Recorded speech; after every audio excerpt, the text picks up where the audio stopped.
श्री राम जय जय राम। श्री राम जय जय राम। श्री राम जय राम। हरे राम राम राम हरे हरे। हरे कृष्णा कृष्णा कृष्णा हरे हरे। हरे कृष्ण माधव हरे मुरारी। हे नाथ नारायण वासुदेवा। हे नाथ नारायण वासुदेवा। हे नाथ नारायण वासुदेवा। हरे कृष्ण माधव हरे मुरारी। हे नाथ नारायण वासुदेवा। हरे कृष्ण माधव हरे मुरारी। हे नाथ नारायण वासुदेवा। हरे कृष्ण माधव हरे मुरारी। हे नाथ नारायण वासुदेवा। हे नाथ नारायण वासुदेवा। हे नाथ नारायण वासुदेवा। हरे कृष्ण माधव हरे मुरारी। हे नाथ नारायण वासुदेवा। हे नाथ नारायण वासुदेवा। हे नाथ नारायण वासुदेवा। हरे कृष्ण माधव हरे मुरारी। हे नाथ नारायण वासुदेवा। हे नाथ नारायण वासुदेवा। हे नाथ नारायण वासुदेवा। हरे कृष्ण माधव हरे मुरारी। हे नाथ नारायण वासुदेवा। हे नाथ नारायण वासुदेवा।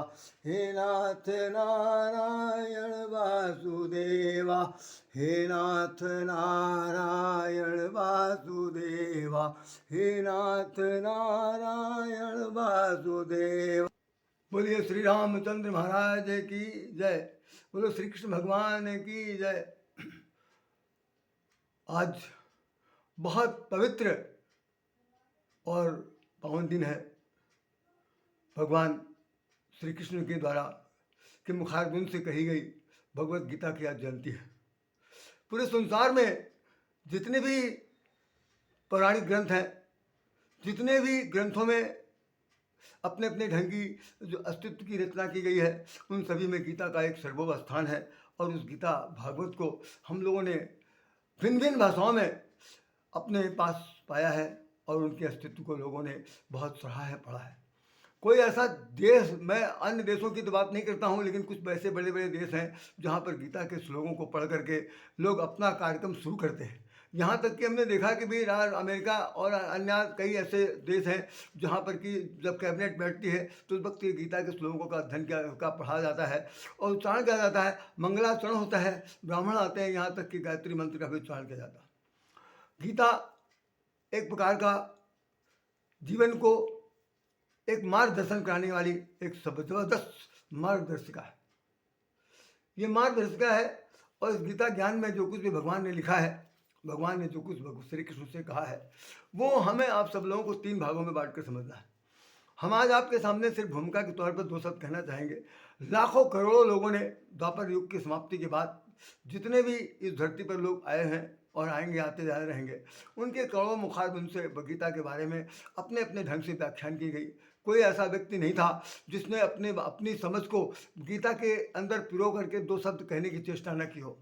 बड़े बड़े आपके रविंद्र जिन्होंने गीतांजलि लिखी, वो रविन्द्रनाथ टैगोर का नाम आया।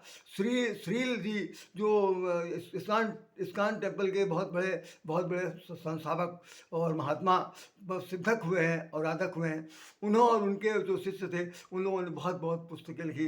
वो एक प्रकार के टीकाकार बन गए। उनकी पुस्तकों को पढ़ करके लोग अपने आप को धन्य समझ रहे हैं। हर भाषा में अनुवाद गीता का किया गया।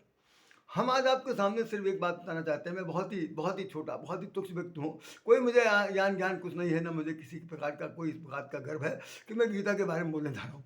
मैं तो सिर्फ इतनी बात बताना चाहता हूँ कि जैसे जितने सर्वमान्य व्यक्ति आप सब लोग हैं, उतना ही सर्वमान्य मैं भी एक सज्जन साधारण व्यक्ति हूँ। मुझे तो जो गीता में हमने पढ़ा, 20 साल तक हमने जो अध्ययन किया और जो बहुत से महात्माओं संत महात्माओं के मुखारबिंद से सुना है, उसको हम इस 5 दिवसीय जो गीता सप्ताह है, 6 दिवसीय गीता सप्ताह है, इसमें हर दिन तीन तीन अध्याय को एक साथ लेकर चलने की चेष्टा करेंगे।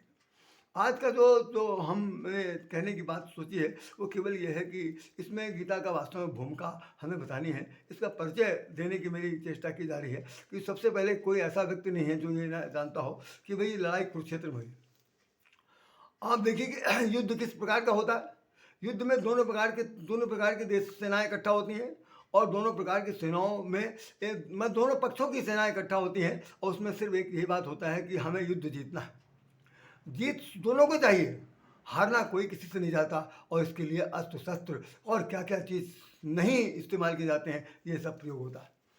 तो भगवान ने गीता में जो सबसे पहला जो हमारे यहाँ सबसे पहला गीता का जो श्लोक लिखा हुआ है, उसमें बहुत बड़ी बात भगवान ने कही है, जिसको मैं आपके सामने उस श्लोक को तो नहीं अर्थपूर्ण तरीके से मैं ही ज़्यादा कह पाऊँगा, क्योंकि श्लोक कहने से बहुत समय लग जाएगा और फिर अर्थ समझाना भी बहुत मुश्किल हो जाएगा। तो उन्होंने भगवान श्री कृष्ण ने जिस वक्त वो कहते हैं धर्मराज जो युधिष्ठिर के जो छोटे भाई अर्जुन हैं, उनसे उनकी वार्तालाप हो रही है और स्थिति है कि धृतराष्ट्र संजय से पूछते हैं। संजय को दिव्य दृष्टि दी है, जो एक ऋषि महात्मा आए हैं, उन्होंने उनको दिव्य दृष्टि दी है। उस दिव्य दृष्टि से बैठ करके वो अंधे धृतराष्ट्र को बता रहे हैं।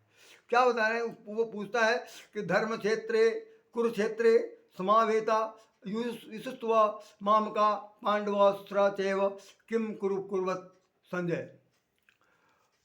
सबसे पहली बात यह है कि धर्म क्षेत्र और कुरुक्षेत्र, जो धर्म का क्षेत्र है वही कुरुक्षेत्र है। कुरु माने करना, जहाँ पर कर्म करने के लिए क्षेत्र बना हुआ है, उस क्षेत्र को धर्म का क्षेत्र जब कह दिया गया, तो धर्म के क्षेत्र में जो लड़ाई होने जा रही है वो अधर्म की लड़ाई हो रही है।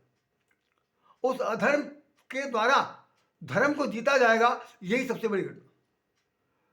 आप देखिए कि अंधा व्यक्ति जो है वो केवल एक ही बात सोच रहा है, उसको ये नहीं पता चला कि हमारे राज्य में कुलवधु का कितना बड़ा नग्नता अपनाई गई, कितने बड़े निवस्त कर दिया गया। उसको धर्म नहीं माना, अधर्म नहीं माना, कुछ नहीं माना।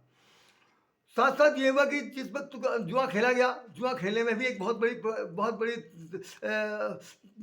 छल कपट का प्रयोग हुआ, जिसके अंदर वो पांचों पांडव हार गए। आज वो ये पूछ रहा है धर्म क्षेत्र के बारे में कि वहाँ हमारे दोनों जो पांडु के पुत्र हैं और हमारी तरफ की जो सेना है, वो दोनों क्या कर रही हैं। तो क्या कर रही हैं, तो हर प्रश्नकर्ता ये जानना चाहता है कि मेरे पक्ष में उत्तरदाता देगा। तो अंधा व्यक्ति की अंधी सोच, अंधी दृष्टिकोण ने ये इतना कहने को मजबूर कर दिया कि चाहे कुछ भी हो जाए, कितना भी विनाश हो जाए, कितना भी रक्तपात हो जाए, कितना भी खंडन विखंडन हो जाए, धरती का भी चाहे एक बार नाश हो जाए, लेकिन कुछ नहीं, जीत हमारी होनी चाहिए।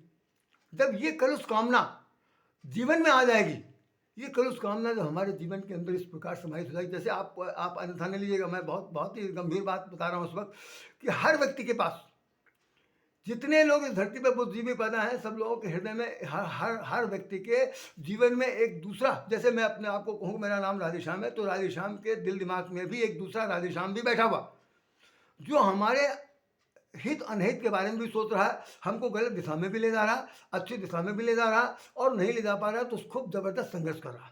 जो मानसिक द्वंद्व होता है वही द्वंद्व संसार में चला रहा। तो ये अगर गीता का जो अब बहुत बड़े समझने की बात है कि ज्ञान दिया जा रहा है किसी जगह पर जहाँ पर रक्तपात होना, जहाँ पर युद्ध होना, और युद्ध के क्षेत्र में ज्ञान, और ज्ञान के साथ साथ कर्म भी करना है, ज्ञान भी प्राप्त करना है, और साथ भक्ति के पक्ष में भी आना है। तो गीता ज्ञान योग, कर्म योग, भक्ति योग तीनों पर आधारित है।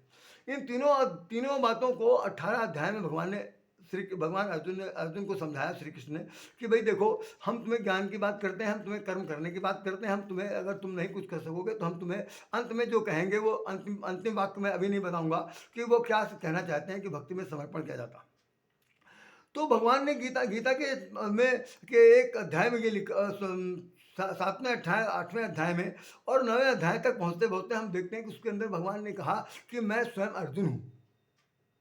आंखें खुल जानी चाहिए जो लोग इस बात को सुन रहे हैं कि उन्होंने कहा कि मैं स्वयं अर्जुन हूँ और अर्जुन बनकर के, प्रश्नकर्ता बनकर के इस धरती पर, धरती के समस्त जो नागरिकों के जीवन में जो प्रश्न है, जो जीवन जीने की समस्या है, उस समस्या का समाधान मैं विराट रूप में दूंगा।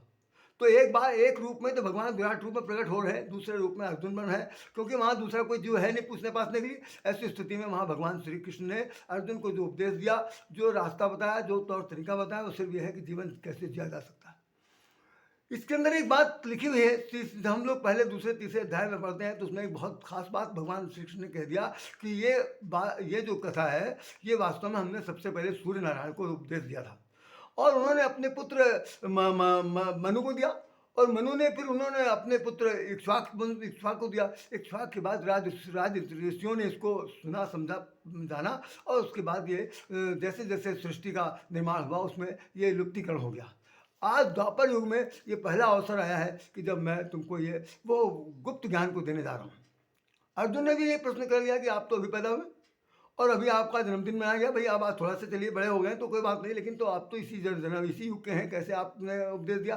तो उन्होंने कहा बेटा तुम्हें मालूम नहीं, तुम्हें पता नहीं, हमारे तो तुम्हारे हज़ारों जन्म हो चुके हैं, हज़ारों बार हमने भी अवतार ले चुका हूँ, लेकिन मुझे वो सब कुछ याद है, तुम्हें कुछ भी याद नहीं। क्यों? कि तुम जीव हो, तुम कर्म के बंधन से बंधे हुए हो, तुम मोह के बंधन से बंधे हो, तुम्हारे अंदर काम क्रोध लोभ मोह है, इसलिए तुम्हें कुछ नहीं पता। लेकिन मैं इससे निर्लिप्त हूँ, मुझे इनसे कोई लेना देना नहीं है, इसलिए मुझे अपने जीवन अपने अपने माया से उत्पन्न होने की जो मेरी जो प्रवृत्ति है उसके आधार पर मैंने सारे संसार को उत्पन्न किया, मैं जानता हूँ।